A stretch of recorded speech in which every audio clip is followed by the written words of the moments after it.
सभी को नमस्ते, मेरा नाम है रूही चैनत। आज हम दुनिया की सबसे गर्म जगह पर हैं, जिसका नाम है लूट रेगिस्तान। और यह एक ऐसी जगह है जहां बेहद गर्मी होती है और पानी भी उपलब्ध नहीं होता। इस वजह से यहाँ कोई आता जाता नहीं है। जैसे जैसे हम आगे बढ़ेंगे, हम यहाँ के क्षेत्रों को भी एक्सप्लोर करेंगे।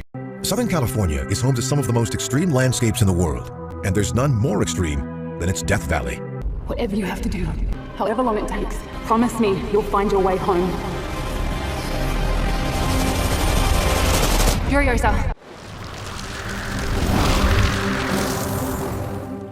नमस्कार साथियों, इमेजिन करिए आप किसी ऐसे रेगिस्तान में फंस चुके हो जहाँ का तापमान 70 डिग्री प्लस है। दूर दूर तक सिर्फ रेगिस्तान ही रेगिस्तान। सबसे पहले हीट की वजह से आपको बहुत ज्यादा डिहाइड्रेशन होगी और आपकी बॉडी में बहुत तेजी से पानी की कमी होगी। इसके साथ यहाँ की हवा में ऑक्सीजन लेवल बहुत कम होगा, जिससे आपको सांस लेने में भी परेशानी होगी। आपको लगातार प्यास महसूस होगी और आपके शरीर में जलन बढ़ती जाएगी। एक समय बाद स्टोर किया हुआ आपका सारा पानी खत्म हो जाएगा। पानी की तलाश में बेचैन होकर आप इधर उधर दौड़ेंगे, लेकिन कॉज ऑफ हाई टेम्परेचर आपके आसपास का सारा पानी सूख चुका होगा। अब आपके पास लास्ट ऑप्शन बचता है कि आप किसी ऐसे जीव को कच्चा खाएं जिससे आपकी बॉडी में पानी की नीड पूरी हो सके। लेकिन ऐसे जानलेवा रेगिस्तान में आपको कोई भी जीव नहीं मिलेगा। अपनी जान बचाने के लिए आप अपनी आखिरी सांस तक उन चीजों को सर्च करेंगे जिससे आपकी बॉडी में पानी और खाने की नीड पूरी हो सके। लकीली अगर आप किसी जीव को ढूंढ भी लेते हैं तो वो इस लेवल तक ड्राई होगा जिससे आपको पानी की एक बूंद भी नसीब नहीं होगी। और क्या पता आपके छूते ही वो टूटकर बिखर जाए। अब आपके बचने के सारे रास्ते बंद हो चुके हैं, तो आप अपना यूरिन पीकर थोड़ी देर जिंदा रहोगे और कुछ समय बाद आप ऐसे जीवों की तरह सूख जाएंगे। एट द एंड आपकी डेथ हो जाएगी। मेरी दुनिया में तेरी बहुत इज्जत है। तू एक एक्स-मैन था। बे साले, तू मेन एक्स-मैन था।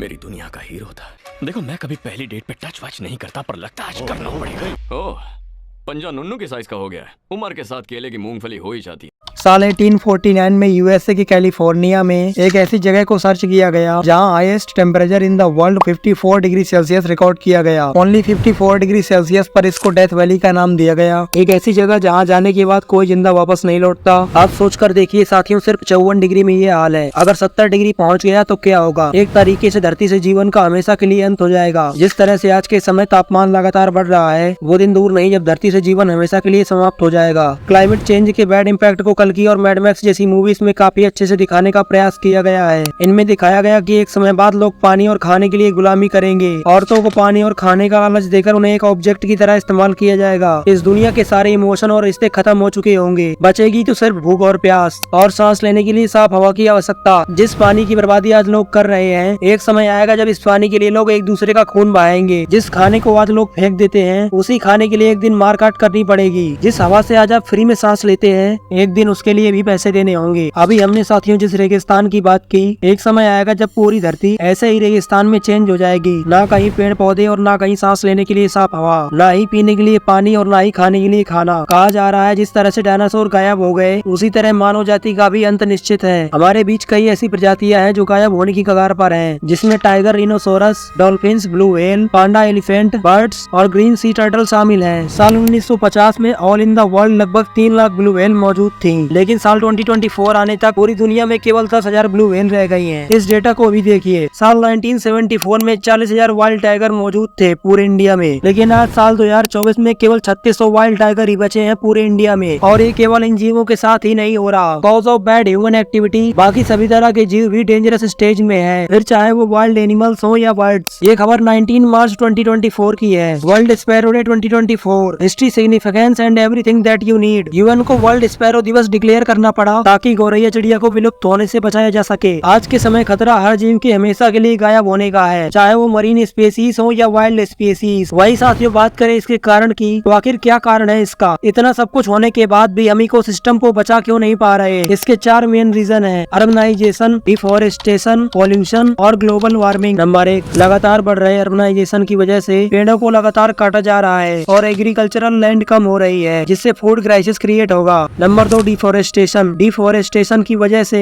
वाइल्ड लाइफ स्पेस कम हो रहा है और ऑक्सीजन का लेवल भी घट रहा है। इससे लगातार एयर क्वालिटी खराब हो रही है। नंबर 3, पोल्यूशन की वजह से वाटर और एयर क्वालिटी तो खराब हो ही रही है, इसके साथ लैंड पोल्यूशन और हमारे आसपास का एनवायरनमेंट भी खराब हो रहा है। आज के समय ऐसे पोल्यूटेंट के साथ प्लास्टिक पोल्यूशन भी सबसे बड़ा चैलेंज है। हमें हर जगह प्लास्टिक वेस्ट के ढेर देखने को मिलते हैं। 40 kg plastic found in dead whale, यानी cause of plastic blue whale की डेथ हो गई। और सिर्फ व्हेल ही नहीं, बाकी सभी तरह के मरीन लाइफ से भी प्लास्टिक सबसे बुरी तरह प्रभावित है। इसके अलावा प्लास्टिक बाकी जीवों के साथ साथ ह्यूमन के लिए भी घातक है। Micro plastic entering blood could further harm cardiovascular health, यानी इंसानों के खून में भी माइक्रो प्लास्टिक पाया जा रहा है। इससे हार्ट अटैक आने के बहुत ज्यादा चांसेस रहते हैं। फिल्म कल्कि में ह्यूमन एक्टिविटी के बैड इम्पैक्ट को काफी अच्छे से दिखाने का प्रयास किया गया है। साथ ही हमें आसपास के एनवायरनमेंट को बचाना चाहिए। साथ ही जितना हो सके अधिक से अधिक पेड़ लगाएं। हमें प्लांटेशन पर जोर देना चाहिए ताकि हम अपनी धरती माँ और अपने देश को बचा सके। साथियों वीडियो को लाइक और शेयर करें, हमें सब्सक्राइब करके हमारे परिवार का हिस्सा बने। साथियों आज के लिए इस वीडियो में इतना ही, मिलते हैं आपको नेक्स्ट वीडियो के साथ, तब तक के लिए जय हिंद जय भारत।